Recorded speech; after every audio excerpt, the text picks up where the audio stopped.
মহতারাম উপস্থিতি, 30শে রবিউল আউয়াল 1446 হিজরি, 19শে আশ্বিন 1431 বাংলা, 4 অক্টোবর 2024 ইংরেজি তারিখের আজকের এই জুমায় আপনাকে আমাকে আল্লাহ রব্বুল আলামিন তার ঘরে এসে হাজিরা দেওয়ার তৌফিক দান করেছেন। হৃদয়ের গহীন থেকে একবার কালিমাতুশ শুকর আদায় করি আলহামদুলিল্লাহ। মুহতারাম উপস্থিতি, ইনসাফ ভিত্তিক সমাজ প্রতিষ্ঠা করবার জন্যে রাসূলুল্লাহ সাল্লাল্লাহু আলাইহি ওয়াসাল্লামের সমাজ ব্যবস্থার যেই ফর্মুলা সেগুলো নিয়ে আলোচনা করছিলাম। রাসূলুল্লাহ সাল্লাল্লাহু আলাইহি ওয়াসাল্লাম ইনসাফ ভিত্তিক সমাজ প্রতিষ্ঠা করে গেছেন। আল্লাহ রব্বুল আলামিন ইনসাফ ভিত্তিক সমাজ, ইনসাফ ভিত্তিক পরিবার, ইনসাফ ভিত্তিক রাষ্ট্র ব্যবস্থাপনা গ্রহণ করবার জন্যে জোর তাগিদ করেছেন। এজন্য ইনসাফ এর আলোচনা আমরা কিছু অংশ করেছি। সাফ করে বুঝবার জন্যে আমরা আরেকটু ইনসাফ নিয়ে আলোচনা করি, ইনসাফের অর্থগত দিক নিয়ে আলোচনা শুরু করি। ইনসাফ মানেটা কি? ইনসাফ এর অর্থ হইল সুবিচার করা, ন্যায় বিচার করা, পক্ষপাতিত্ব না করা, নিরপেক্ষ থাকা, সুবিচার করা, ন্যায় বিচার করা, এগুলো ইনসাফের অর্থ। ইনসাফ যিনি করেন তাকে আরবিতে বলা হয় মুনসিফ। যে ইনসাফ করে, যে সুবিচার করে, নিরপেক্ষতা করে, অন্যায় বিচার করে না, পক্ষপাতিত্ব করে না, তাকে আরবি ভাষায় মুনসিফ বলা হয়। শব্দটা খেয়াল রাখুন, মুনসিফ। কি শব্দ বলুন? ইনসাফ করনেওয়ালাকে মুনসিফ বলে। হ্যাঁ, আমরা ইনসাফগার বলি, যে মানুষটা কিন্তু ইনসাফগার। হ্যাঁ, এটা ইনসাফের সাথে ফার্সি শব্দকে লাগানো হয়। আর অনেকে বলে ইনসাফওয়ালা, অনেকে বলে না যে ইনসাফ করনেওয়ালা একটা মানুষের সাথে দেখা হয়েছে, উর্দুতে ব্যবহার করে, উর্দু শব্দ তার সাথে মিশ্রণ করে। তাহলে আরবিতে যে ব্যক্তি ইনসাফ করে, সুবিচার করে, পক্ষপাতিত্ব করে না, অন্যায় বিচার করে না, ন্যায় বিচার করে, তাকে আরবিতে মুনসিফ বলা হয়। মুনসিফ। এই মুনসিফের কিছু উপকারিতা আছে, কিছু লাভ আছে। এর ইনসাফের বিপরীত আরেকটা শব্দ আছে জুলুম। আরেকটা শব্দ জুলুম। জুলুম মানে অবিচার করা। জুলুম মানে কি? অবিচার করা, পক্ষপাতিত্ব করা, অন্যায়ভাবে কারো ওপর কিছু চাপায়া দেওয়া। জুলুম এর আরেক অর্থ কেউ কেউ করছেন যে ওয়াজউস শাইই ফি গায়রি মুহাল্লিহি জুলমুন। আবিধানিক অর্থে জুলুম বলা হয় ইনসাফের বিপরীত শব্দ, সুবিচারের বিপরীত শব্দ অবিচার, জুলুম। তার অর্থ হইল ওয়াজউস শাইই ফি গায়রি মুহাল্লিহি জুলুম, মানে কোনো জিনিসকে স্থানে না রেখে ওই জিনিসকে অন্য স্থানে রাখা, অন্যত্রে রাখা।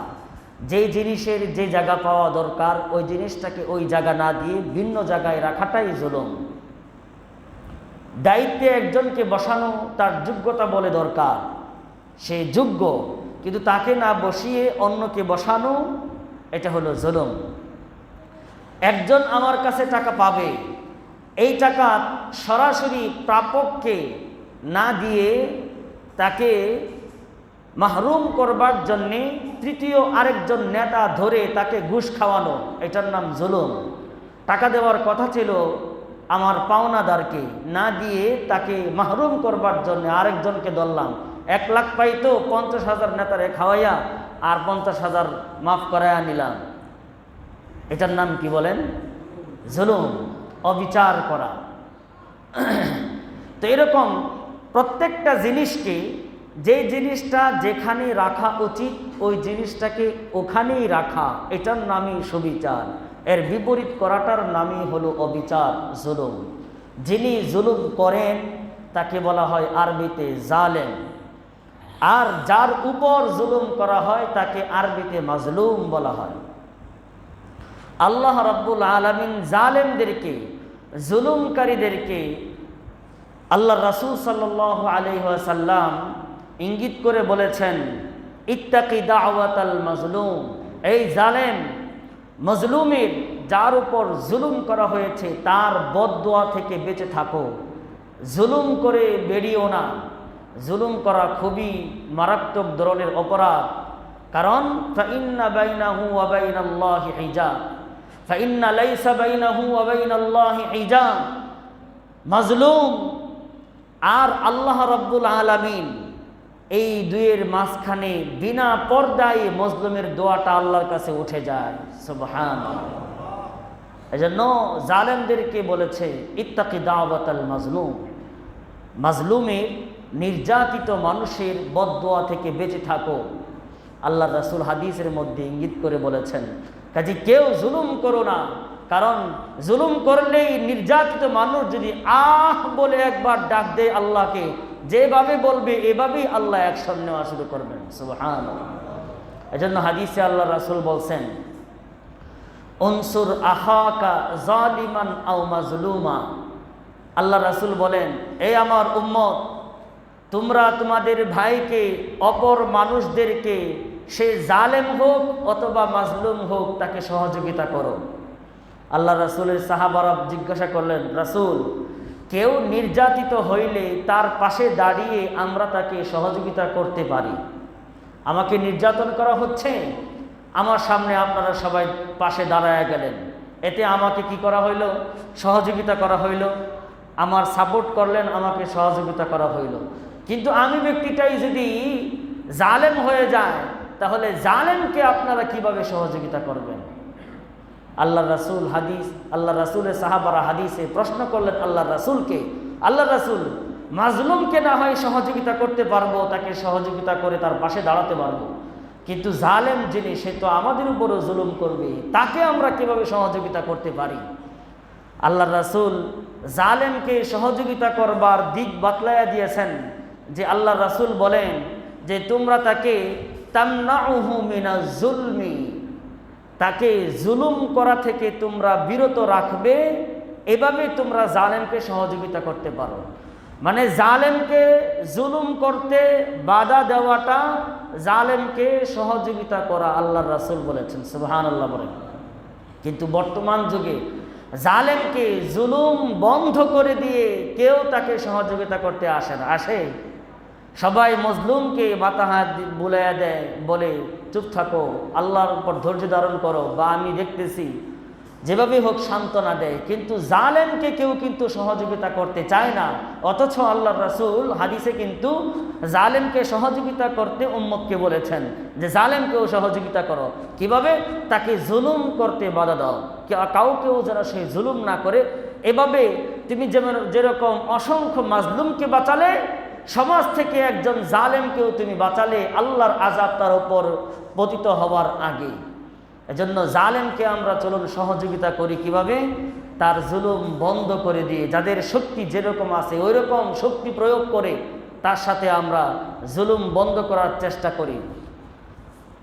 আল্লাহ রাসূল তো হাদিসের মধ্যে বলেছেন যে অন্যায় যদি হতে দেখো, ক্ষমতা যদি থাকে হাত দিয়ে বন্ধ করা, হাত দিয়ে বন্ধ করো।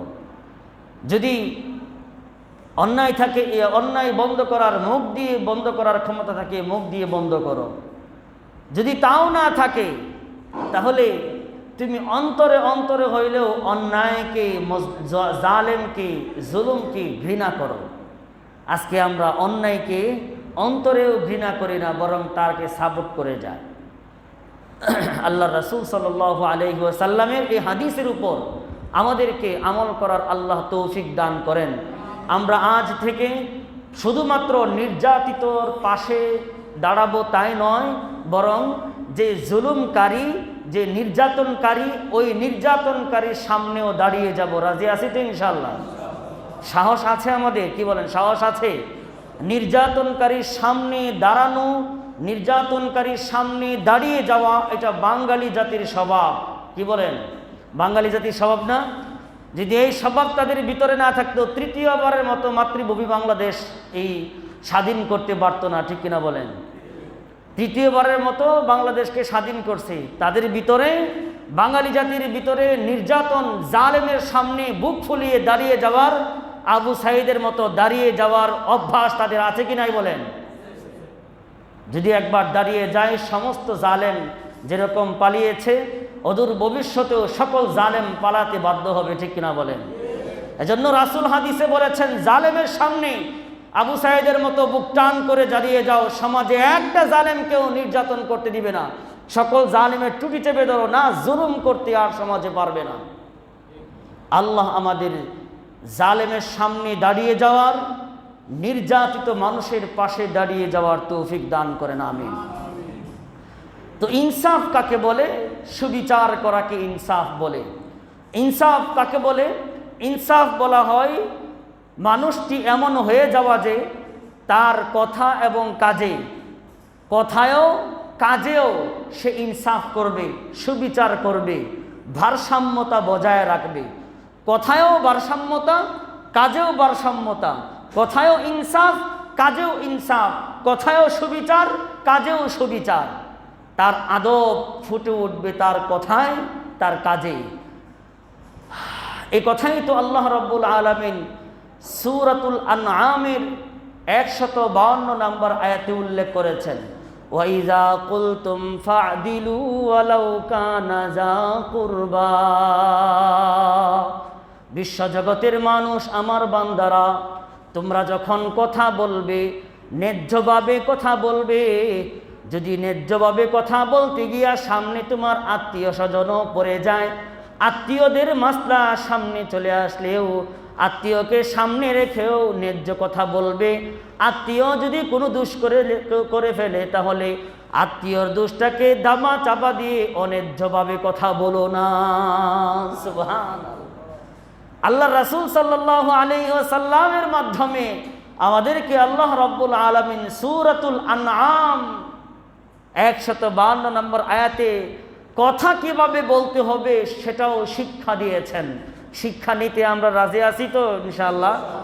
শিক্ষা নিলেও আমরা আল্লাহ রাব্বুল আলামিনের কথার বাইরে যেতে পারবো না, না নিলেও কথার বাহিরে যেতে পারবো না।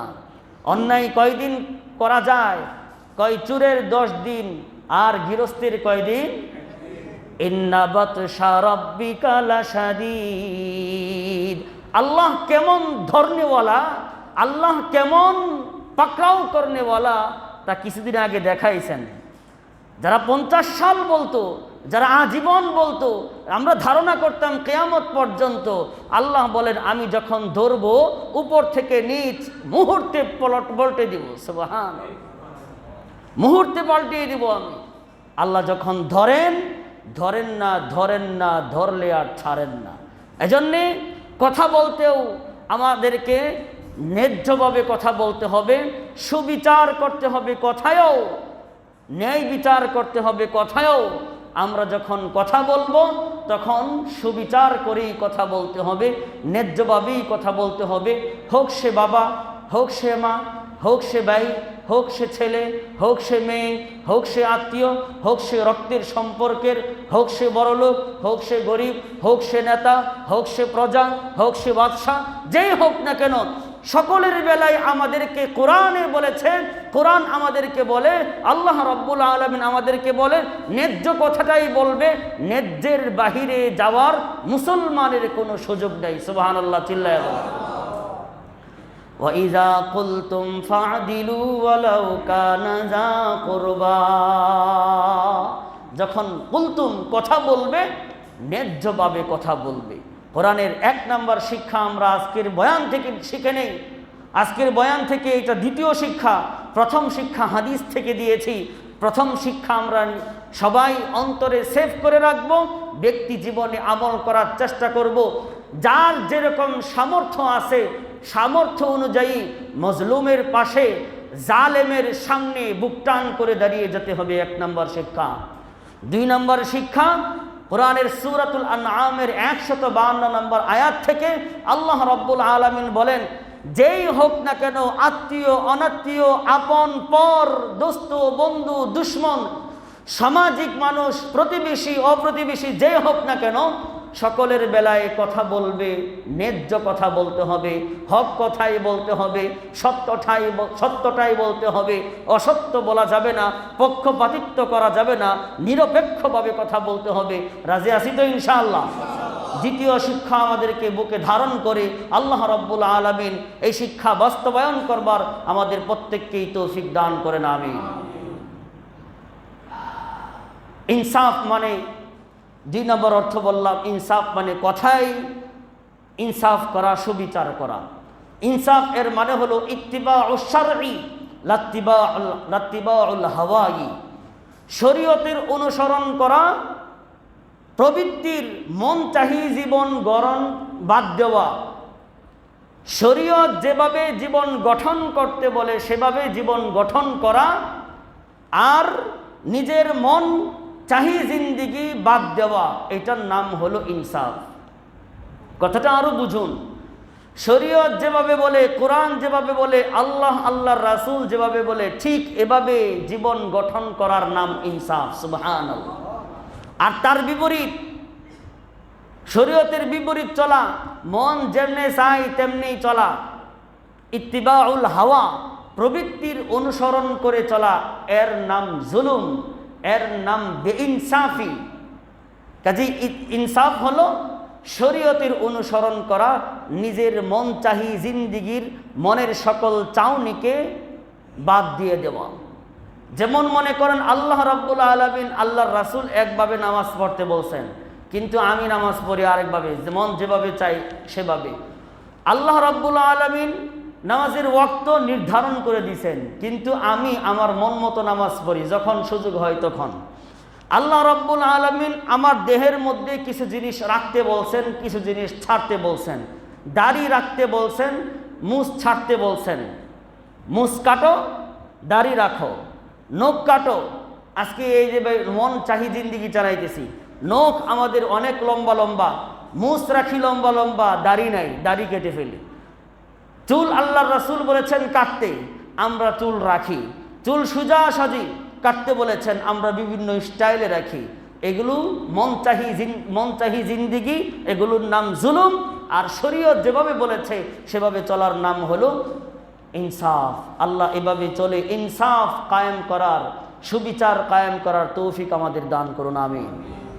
ইনসাফ মানে হলো ইত্তিবাউল ইলমি লাত্তিবাউল হাওয়াই লাত্তিবাউল জাহলি, ইলমের অনুসরণ করা, মূর্খতার অজ্ঞতার অনুসরণ না করা, এটার নাম ইনসাফ।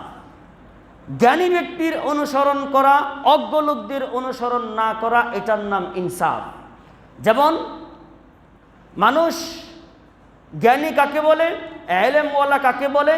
ইসলামিক আইনে, ইসলামের জ্ঞানে যে জ্ঞানী, ইসলামের শিক্ষায় যে শিক্ষিত, ওই শিক্ষিত ব্যক্তির ফর্মুলা অনুযায়ী চলা। ইসলামী শিক্ষায় যে শিক্ষিত না, ইসলাম হিসাবে ইসলামিক দিক থেকে যে নাকি মূর্খ, যে নাকি অজ্ঞ, তার অনুসরণ না করা, এটার নাম হলো ইনসাফ। সমাজে এরকম দেখা যায়, এলাকায় ইমাম সাহেব আছেন,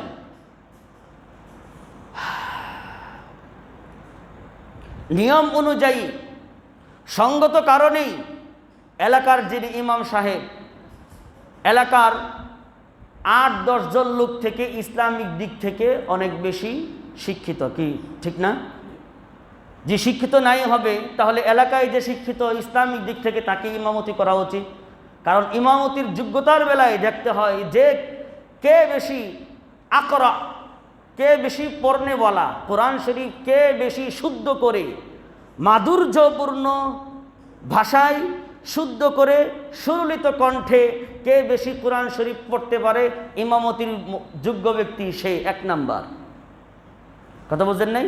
সমাজের মধ্যে উপস্থিত মানুষের মধ্যে অথবা পুরা সমাজের মধ্যে, যেই সমাজের মসজিদের ইমাম লাগবে, ওই সমাজের মধ্যে কে বেশি পড়নেওয়ালা, ভালো সুন্দর করে পড়তে পারে, সেই ব্যক্তি ইমামতির যোগ্য।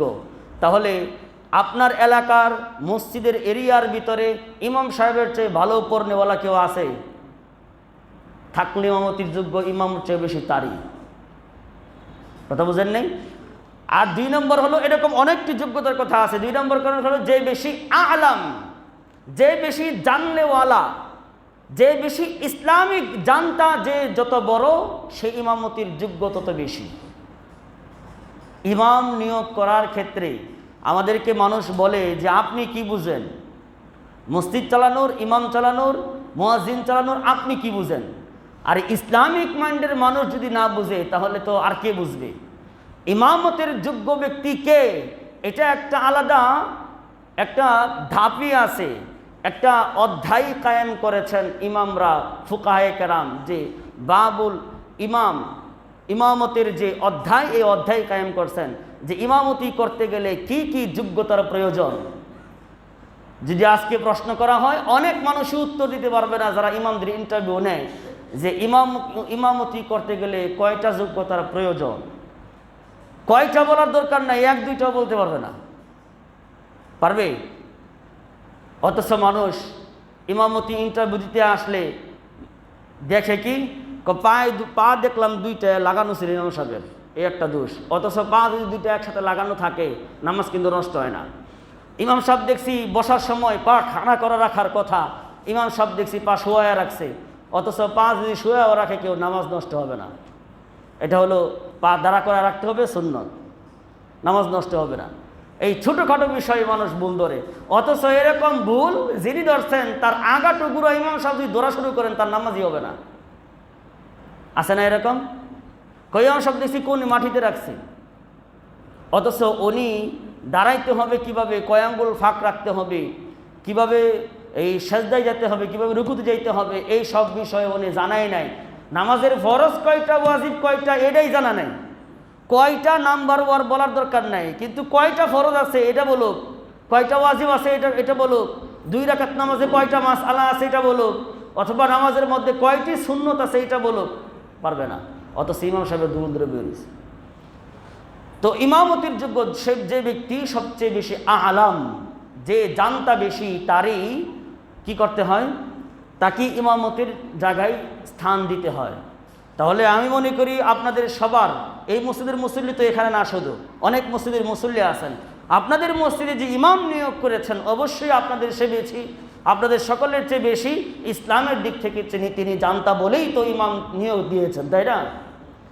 তো ইমামের অনুসরণ, ইমাম থেকে মাসআলা নিয়ে সমাজে চলা, এটা হলো ইনসাফ।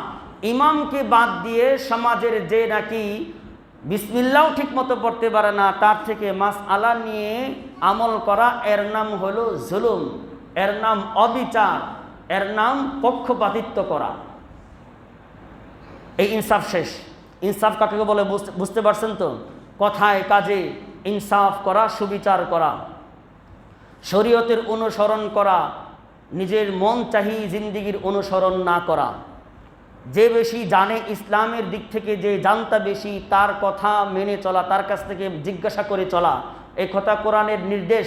ফাসআলু আহলা যিকির ইন কুনতুম লা তা'লামুন, তোমরা যে জিনিস ইসলাম ধর্মের জানবে না, সেই জিনিস যারা জানে, যারা আলেম, তাদের থেকে জিজ্ঞাসা করবে।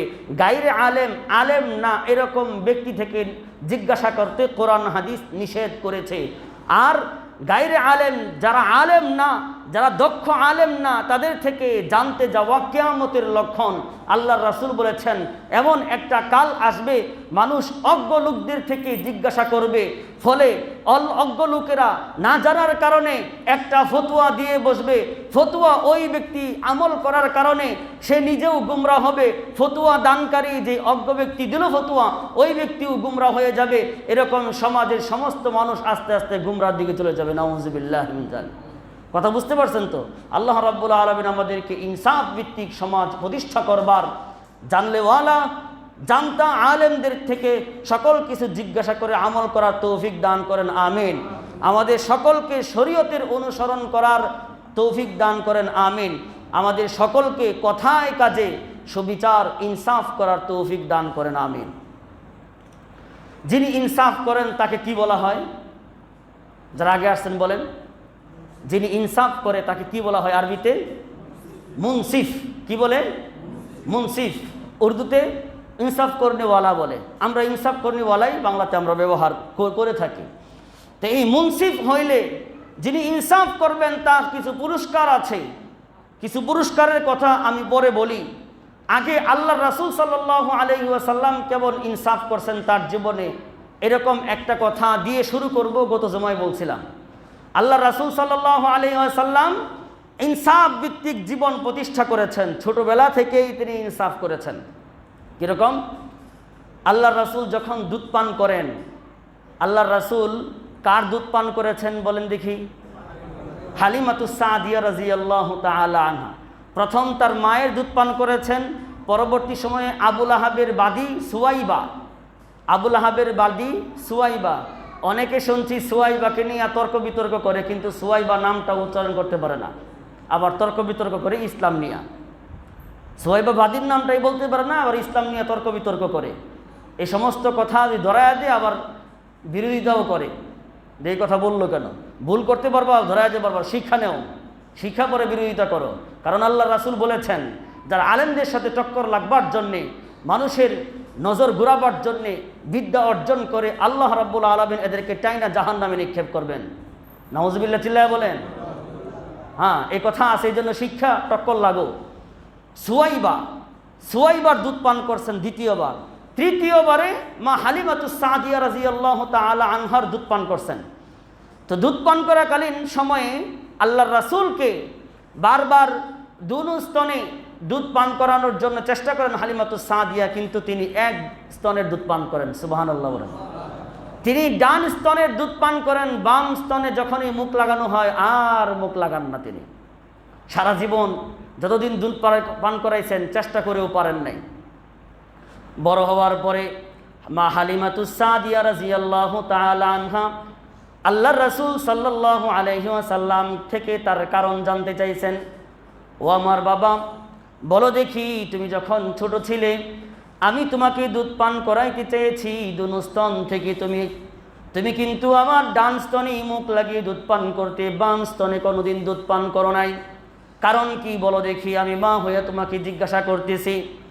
হালিমাতুস সাদিয়ার প্রশ্নের জবাবে আল্লাহ রাসূল বলেন, ও মা হালিমাতুস সাদিয়া, আল্লাহ রাব্বুল আলামিন যদি আমি আপনার বাম স্তনে মুখ লাগায়া দিতাম, তাহলে আপনার গর্ভের যে সন্তান আছে, একটা ভাই আছে আমার দুধ ভাই, ওই ভাইটার জন্য চিরজীবনের জন্য ওই স্তনটা হারাম করে দিতেন। সুবহানাল্লাহ।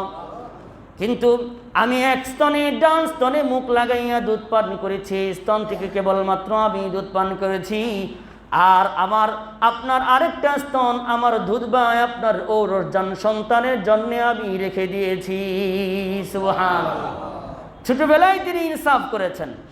এজন্য আল্লাহ রাসূল সাল্লাল্লাহু আলাইহি ওয়াসাল্লাম বড় হইলেন, নবুয়ত পাইলেন। নবুয়ত পাওয়ার পরে মক্কা থেকে বিতাড়িত হইয়া মক্কা থেকে হিজরত কইরা মদিনায় গেলেন। আবার মদিনা থেকে দল নিয়া মক্কায় প্রবেশ করলেন। মক্কা বিজয় হইল। মক্কা বিজয় হওয়ার পরের একটা ঘটনা, আল্লাহর রাসূল জীবনে ইনসাফ করেছেন। আল্লাহ রাব্বুল আলামিনও বিচার করার সময় কিন্তু আমাদেরকে সুবিচার করার নির্দেশ দিয়েছেন। সূরাতুন নিসার 58 নম্বর আয়াতের মধ্যে আল্লাহ রাব্বুল আলামিন বলেছেন, ওয়াইযা হাকামতুম বাইনান নাসি আন তাহকুমু বিল আদল ইন্নাল্লাহা নি'মা ইয়াইযুকুম বিহি ইন্নাল্লাহা কানা সামিআন বাসীরা।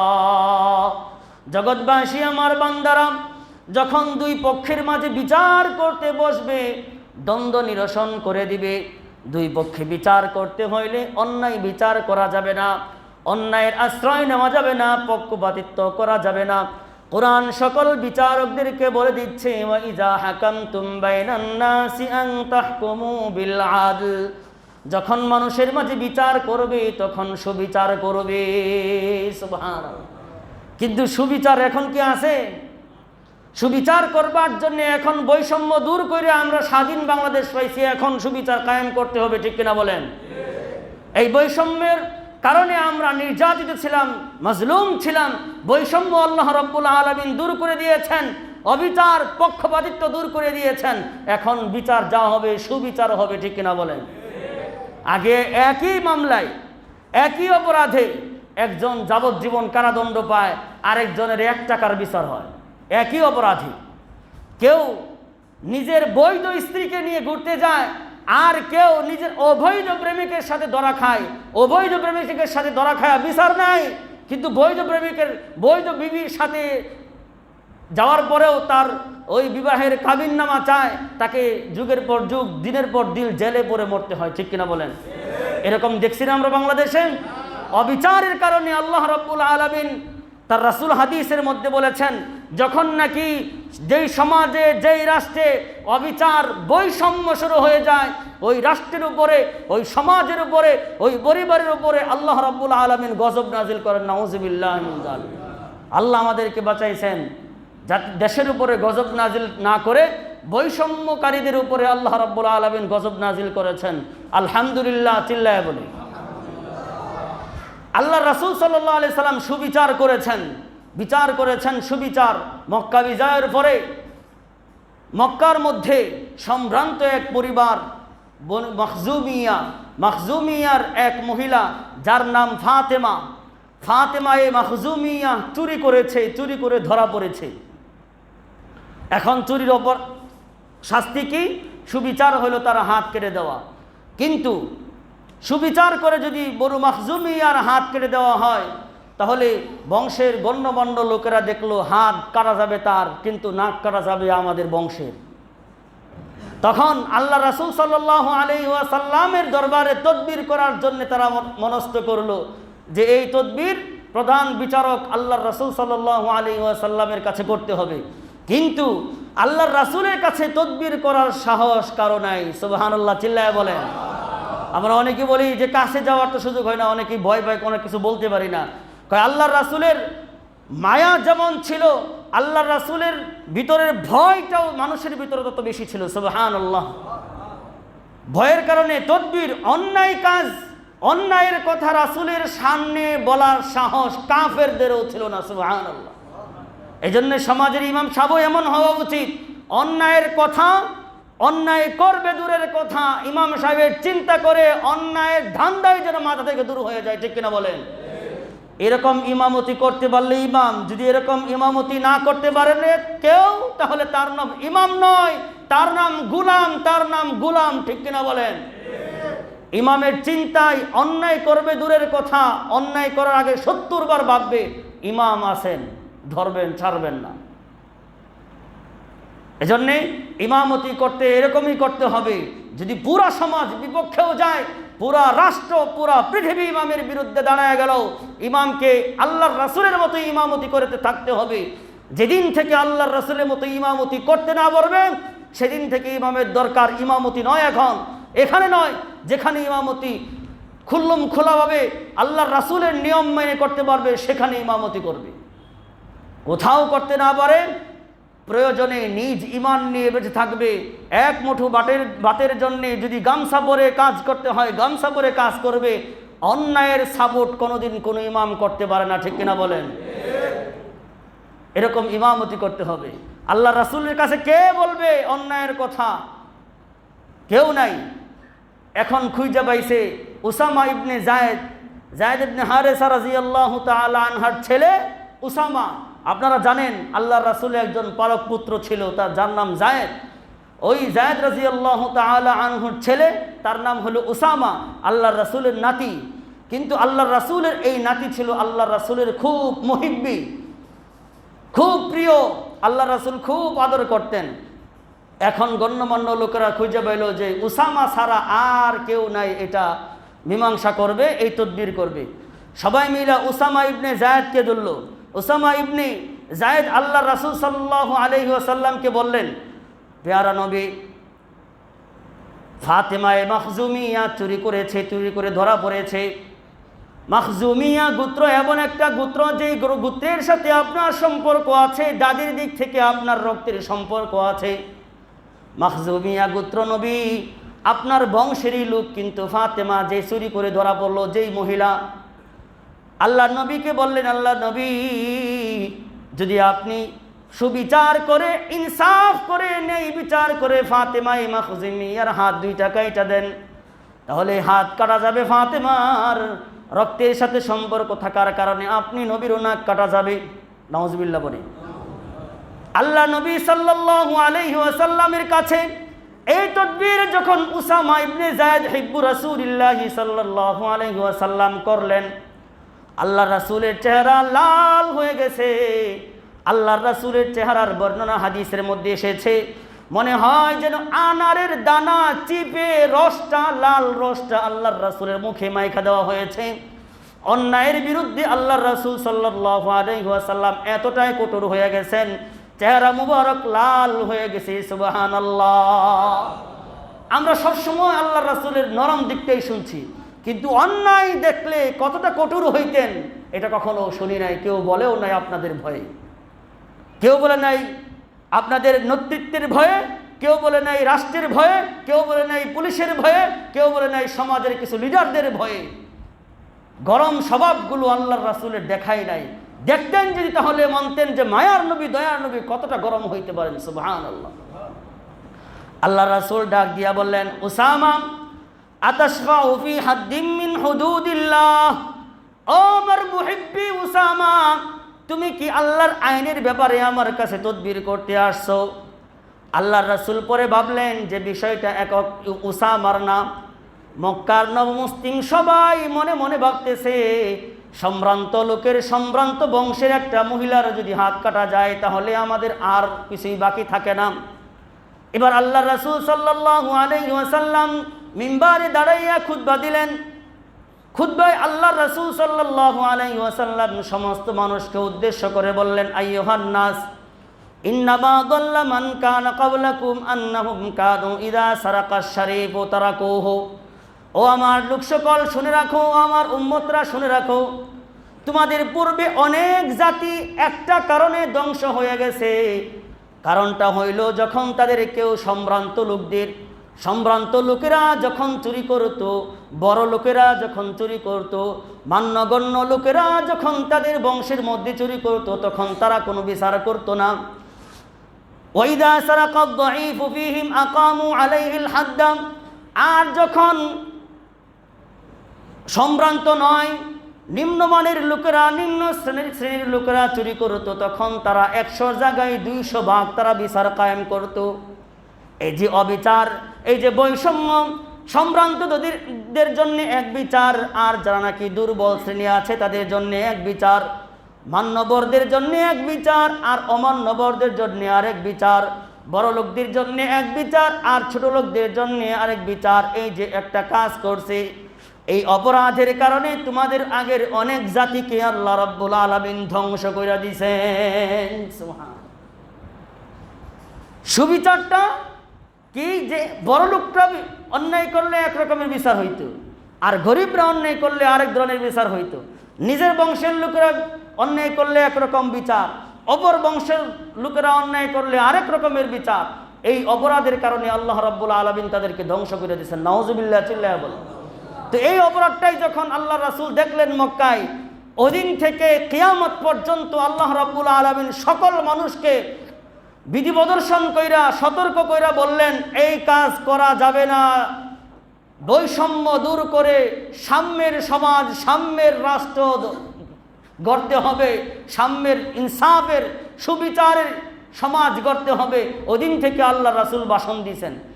আল্লাহ রাসূল ডাক দিয়া বলেন, ওই ফাতেমা মাখজুমিয়া যে নারী চুরি করলো, ওই নারীর সাথে আমার একটা রক্তের কানেকশন আছে, বংশের লোক, দাদির দিক থেকে আমার বংশের লোক। ও দুনিয়ার মানুষ, কিয়ামত পর্যন্ত সকল উম্মতকে জানায়া দিল, ওয়াইমুল্লাহি লাউ আন্না ফাতিমাতা বিনতা মুহাম্মাদিন সাল্লাল্লাহু আলাইহি ওয়াসাল্লাম সারাকাত লাকাতা মুহাম্মাদুন ইয়াদাহা। ফাতেমা মাখজুমিয়া কেরম, আমি মুহাম্মাদের কলিজার টুকরা ফাতেমা রাদিয়াল্লাহু তাআলা আনহা, আমার মেয়ে, আমি মুহাম্মাদের মেয়ে ফাতেমাও যদি চুরি করতো তাহলে চুরির অপরাধে তার হাত কাটতে আমি বাবা হইয়া মুহাম্মাদের মেয়ে ফাতেমার হাত কাটতে বিলম্ব করতাম না। সুবহানাল্লাহ। সুবিচার কাকে বলে দেখছেন? আল্লাহ রাসূল বলছেন ফাতিমা তু বিজাতুম মিন্নি, কলিজার টুকরা আমার ফাতেমা। আল্লাহ রাসূল বললেন সমাজের ওই বৈষম্য দূর করবার জন্যে আমার অপরাধী হিসাবে যদি আমার কলিজার টুকরা ফাতেমাও থাকতো, তাহলে আমি তার হাত কাটতে বিলম্ব করতাম না। সুবহানাল্লাহি ওয়া বিহামদিহি। তাহলে আজকে আমার ভাই অন্যায় করে ধরা পড়ে, আমার বাবা অন্যায় করে ধরা পড়ে, আমার বোন অন্যায় করে ধরা পড়ে, আমার ভাতিজা অন্যায় করে ধরা পড়ে, আমার বাগিনা অন্যায় করে ধরা পড়ে, আমার মামু অন্যায় করে ধরা পড়ে, আমার চাচা অন্যায় করে ধরা পড়ে, আমার বংশের লোক অন্যায় করে ধরা পড়ে, তাহলে উম্মতি মুহাম্মাদি শিক্ষা রাখুন, উম্মতি মুহাম্মাদি জেনে রাখুন, নবীজির আদর্শ যে কেউ হোক না কেন সুবিচার কায়েম করতে, নিজের কলিজার টুকরাও যদি হয় তার উপরও সুবিচার কায়েম করতে হবে। ঠিক কিনা বলেন? আল্লাহ রাব্বুল আলামিন আমাদেরকে সুবিচার কায়েম করার তৌফিক দান করেন, আমিন। সুবিচার যদি কায়েম করি তাহলে লাভ কি বলুন? 4টা লাভের কথা আপনাকে জানাই। ইনসাফ, মুনসিফ যদি হয়ে যায়, ইনসাফকারী যদি হয়ে যায়, 1 নম্বর লাভ ইয়ারদাল্লাহু তাআলা আনহু, আল্লাহ রাব্বুল আলামিন ইনসাফ করনে ওয়ালার উপর রাজি হয়ে যান। সুবহানাল্লাহ। শুনে নাই মনে হয় সবাই, পিছনের লোকেরা শুনেন নাই।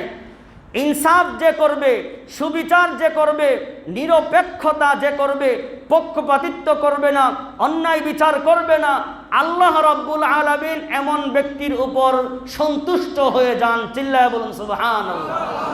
1 নম্বর লাভ ইনসাফ করনে ওয়ালার, মুনসিফ হয়ে গেলে, ইনসাফগার হয়ে গেলে 1 নম্বর লাভ। ইনসাফগার হয়ে গেলে 2 নম্বর লাভ কি? আল্লাহ রাসূল সাল্লাল্লাহু আলাইহি ওয়াসাল্লাম বলেন 3টা জিনিস যদি কারো ভিতরে জমা হয়ে যায় তাহলে তার ভিতরে ঈমান জমা হয়ে যাবে। সুবহানাল্লাহ। চিল্লায়া বলেন। কয়টা জিনিস? 3টা জিনিস। খুব মনোযোগ দিয়ে শুনবেন। ইনসাফকারীর উপকারিতা পেশ করছি আপনাদের সামনে। সুবিচার করলে 1 নম্বর লাভ, আল্লাহ খুশি হয়ে যান। 2 নম্বর লাভের কথা বলতে গিয়ে আমি আল্লাহ রাসূলের একটা হাদিসের কথা বলতেছি। 3 জিনিস যেই ব্যক্তির কাছে জমা হয়ে যাবে, ঈমান তার কাছে জমা হয়ে যাবে। সুবহানাল্লাহ। 3 জিনিসের 1 জিনিস কি? 3 জিনিসের 1 নম্বর জিনিসই হলো আল ইনসাফু মিন নাফসিকা। আল ইনসাফু মিন নাফসিকা, নিজের পক্ষ থেকে সুবিচার করা, নিজের পক্ষ থেকে ন্যায় বিচার করা, সবসময় ইনসাফ ভিত্তিক কথা বলা, ইনসাফ ভিত্তিক কাজ করা, এই একটা। 2 নম্বর ওয়াবাজলুস সালামি লিল আলাম, যেখানেই মুসলমান দেখব সেখানে সালাম দিব, সালামের ব্যাপক প্রসার ঘটানো। যেই ব্যক্তি বেশি বেশি সালাম দিবে তার ভিতরে 3টার একটা থাকবে। 3 নম্বর হইল ওয়াল ইনফাকু মিনাল ইকতার, অসচ্ছলতার সময়ে টাকা হাত খালি যখন মাসের শেষে তখন দানের হার কমে যায়। অথচ আল্লাহ রাসূল বললেন হাত খালি থাকার সময়ে দান যদি করে, অসচ্ছলতার সময়ে দান যদি করে, তাহলে আল্লাহর রাসূল বলেন অসচ্ছলতার সময়ে দান বেশি বেশি করা আর ব্যাপক সালাম দেওয়া ব্যাপকভাবে। আর যদি কেউ ইনসাফ করে, কয়টা আবার গুনুন? ইনসাফ করে, সুবিচার করে, 2 নম্বর বেশি বেশি সালাম দেয়, 3 নম্বর অভাবের সময়ে দান করে, অভাবের সময়ে দান করে। এই 3টা জিনিস যার ভিতরে জমা হয়ে যাবে, ফুল ঈমান তার ভিতরে জমা হয়ে যাবে। সুবহানাল্লাহ। দেখুন আমরা অভাবের সময় দান করি না, বেশি বেশি সালাম দেই না, আমরা কিন্তু ইনসাফও করি না। 3টার একটাও আমরা কেউ আসি। আজকের থেকে প্রতিজ্ঞা নেই যে ইনসাফ করলে লাভ হইল 2 নম্বর লাভ, ইনসাফ করলে এবং বেশি বেশি সালাম দিলে এবং অভাবের সময়ে মাসের শেষে বেশি বেশি দান করলে আল্লাহ আমাদের ভিতরে ঈমান জমা করে দেবেন। সুবহানাল্লাহ। ইনসাফের সুবিচার করার 3 নম্বর ফায়দা হলো আল্লাহর রাসূল হাদিসের মধ্যে এই ফায়দাটা বলেছেন, ইন্নাল মুকসিতিনা ইনদাল্লাহি আলা মানাবিরা মিন নূর। যেই ব্যক্তি সুবিচার করবে ওই ব্যক্তি রোজ হাসরে নূরের মিম্বারের মধ্যে নূরের সিংহাসনে বসা থাকবে। সুবহানাল্লাহ। সুবিচার করলে নূরের সিংহাসনে আল্লাহ রাব্বুল আলামিন তার ডান পাশে বসাবেন। সুবহানাল্লাহ। তাহলে আল্লাহর ডান পাশে নূরের মিম্বারে বসতে চাই তো? কথা হইল, কাজ হইল, কথাই ন্যায্য কথা বলতে হবে, কাজ যা করবে সুবিচার করতে হবে, চলাফেরাও সুবিচার করতে হবে, সমস্ত কাজে আমাদের ইনসাফ দৃষ্টিতে রাখতে হবে। যদি জীবনটা এরকম চালাইতে পারে, ইনসাফ করে, সুবিচার করে, পক্ষপাতিত্ব না করে, নিরপেক্ষতা অবলম্বন করে জীবন চালাইতে পারলে আল্লাহর ডান পাশে নূরের সিংহাসনে আল্লাহ বসাবেন সুবহানাল্লাহ। ইনসাফের 4 নাম্বার উপকার শেখ সাদি রহমতুল্লাহ আলাইহি একটা ঘটনা টানছেন গুলিস্তা কিতাবের মধ্যে। ছাত্ররা যারা আছো পড়ছো, গুলিস্তা কিতাবের মধ্যে নৌশেরওয়া বাদশাহ নৌশেরওয়ার এক ইতিহাস টেনে আমাদেরকে শিক্ষা দিয়েছেন যে ইনসাফ করলে তার নাম অমর হয়ে পৃথিবীতে বেঁচে থাকে সুবহানাল্লাহ। ইনসাফ করলে অমর হয়ে নাম পৃথিবীতে বেঁচে থাকে। কেউ যদি ইনসাফ ভিত্তিক জীবন গড়ে তাহলে সে চলে যাবে ঠিক, শত শত বছর, হাজার হাজার বছর সে নাই, কিন্তু ইনসাফের কারণে তার নামটা জীবিত থাকবে।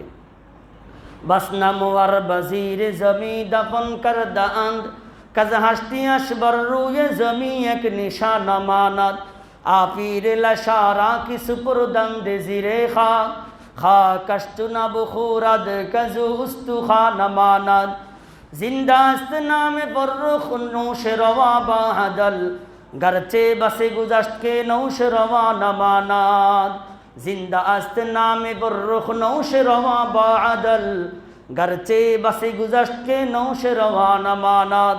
পৃথিবীর মানুষ নৌশেরওয়া বাদশাহ অনেক দিন হয়েছে চলে গেছে, কিন্তু ইতিহাসের পাতায় মানুষের মুখে মুখে এখনো বাদশাহ নৌশেরওয়ার নামটা এখনো, ইনসাফের কারণে তার নামটা এখনো জীবিত আছে। কবি শেখ সাদি রহমতুল্লাহ আলাইহি ডাক দিয়া বলেন, খাইরে কুন আই ফুলা ওয়া গনিমত শুমারে উমর পেশ কে যা পেশ তর কে বাং বারায়াদ কে ফুলা নামানাদ। কাজেই নৌশেরওয়ার বাদশার নাম যদি আদল ও ইনসাফের কারণে, সুবিচারের কারণে যুগ যুগ ধরে বেঁচে থাকে, তাহলে তোমাদের নামও যুগ যুগ ধরে বাঁচবার জন্যে তোমাদেরকে সবসময় নেক কাজ করতে হবে, সবসময় সুবিচার করতে হবে, ইনসাফ করতে হবে। ওই দিন আসার আগে আগে একদিন সবার নাম মসজিদের মাইকে ঘোষণা হবে যে আজকে অমুকের ছেলে অমুক আজকে আর সমাজে নাই। এই দিন আসার আগে আগে সকলকে জুলুম বাদ দিয়ে, পক্ষপাতিত্ব বাদ দিয়ে সুবিচার করতে হবে, ইনসাফ করতে হবে, নিরপেক্ষতা জীবন গড়তে হবে, পরিবার গড়তে হবে, নিরপেক্ষ সমাজ গড়তে হবে, নিরপেক্ষ দেশ গড়তে হবে, সুবিচারের রাষ্ট্র গঠন করতে হবে। আল্লাহ রাব্বুল আলামিন আমাদের সকলকে সুবিচার করবার ব্যক্তি জীবনে তৌফিক দান করেন, পরিবারে সুবিচার কায়েম করার তৌফিক দান করেন, সমাজে সুবিচার কায়েম করার তৌফিক দান করেন। সর্বোপরি এখন সুবিচার কায়েম করার মুখ্যম সময়। আমার বাংলা যেন সুবিচার কায়েম হয়, এই পদক্ষেপ নেওয়ার জন্যে সকল জনগণকে এগিয়ে আসতে হবে। সকল জনগণকে আমরা উদ্বুদ্ধ করি, আমরা যেন এরকম একটা রাষ্ট্র কায়েম করি, এরকম মানুষকে রাষ্ট্রনায়ক হিসাবে আমরা অর্পণ করি যে মানুষ দেশের মধ্যে বৈষম্য দূর করে সাম্যের রাষ্ট্র গঠন করবে, সুবিচারের রাষ্ট্র গঠন করবে। আল্লাহ রাব্বুল আলামিন আমাদের সকলকে তৌফিক দান করেন। ওয়া মা আলাইনা ইল্লাল বালাগ। যারা